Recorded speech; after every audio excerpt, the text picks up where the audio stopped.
नमस्कार, रसस्वादमध्ये आपलं स्वागत आहे। आज आपण वेज ऑमलेटची रेसिपी बघणार आहोत। त्यासाठी लागणारे साहित्य बघून घेऊया। एक कांदा, अर्धा टोमॅटो, एक शिमला मिरची, थोडंसं आलं किसलेलं, एक लसणीची पाकळी किसलेली, बेसन, कोथिंबीर भरपूर घेतली आहे, 2 हिरव्या मिरच्या, अर्धा चमचा हळद, अर्धा चमचा धना पावडर, अर्धा चमचा जिरा पावडर। सगळ्यात आधी शिमला मिरची, टोमॅटो, कांदा, आलं आणि लसूण घेऊया। कोथिंबीर, हिरवी मिरची, धना पावडर, जिरा पावडर, हळद आणि मीठ घालून मिक्स करून घेऊया।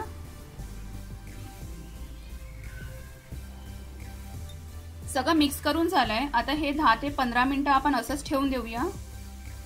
15 मिनिटं सेट झालंय आणि याला आता पाणी सुटलेलं आहे। बेसन घालून घेऊया।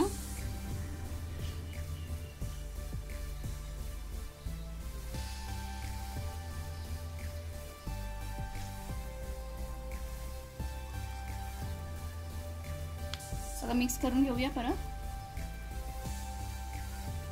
अजून थोडं बेसन घालूया। आपण इथे जवळजवळ 6 चमचे बेसन घेतलंय।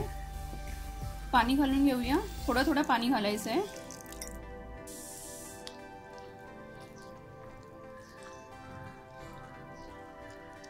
अजून थोडं पाणी घालूया।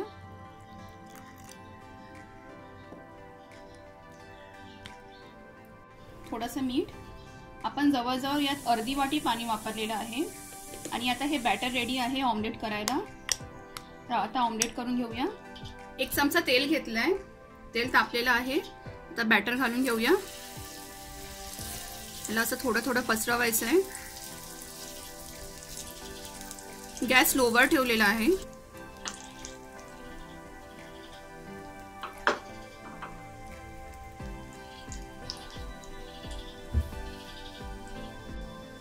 दोन मिनिटं झालेत।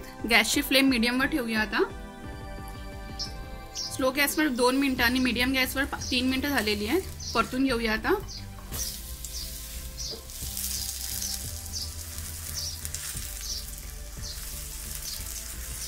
गॅस मीडियमवर आहे। आता 2 ते 3 मिनिटं झालेली आहेत। गॅस आता स्लो करून घेऊया। स्लो गॅसवर पण आता 2 ते 3 मिनिटं झालेली आहेत आणि आता आपला वेज ऑमलेट रेडी आहे। याला बनायला जवळजवळ 8 ते 9 मिनिटे लागलेली आहेत। आता हे काढून घेऊया। वेज ऑमलेट रेडी आहे। हे करायला खूप सोपं आणि खूप टेस्टी बनतं आणि टिफिनसाठी हे खूप छान ऑप्शन आहे। तर अशा प्रकारे तुम्ही पण करून बघा आणि मला कळवा हे कसं होतं ते। हा व्हिडिओ आवडला असेल तर लाईक करा आणि रसस्वादला सबस्क्राईब करा। धन्यवाद।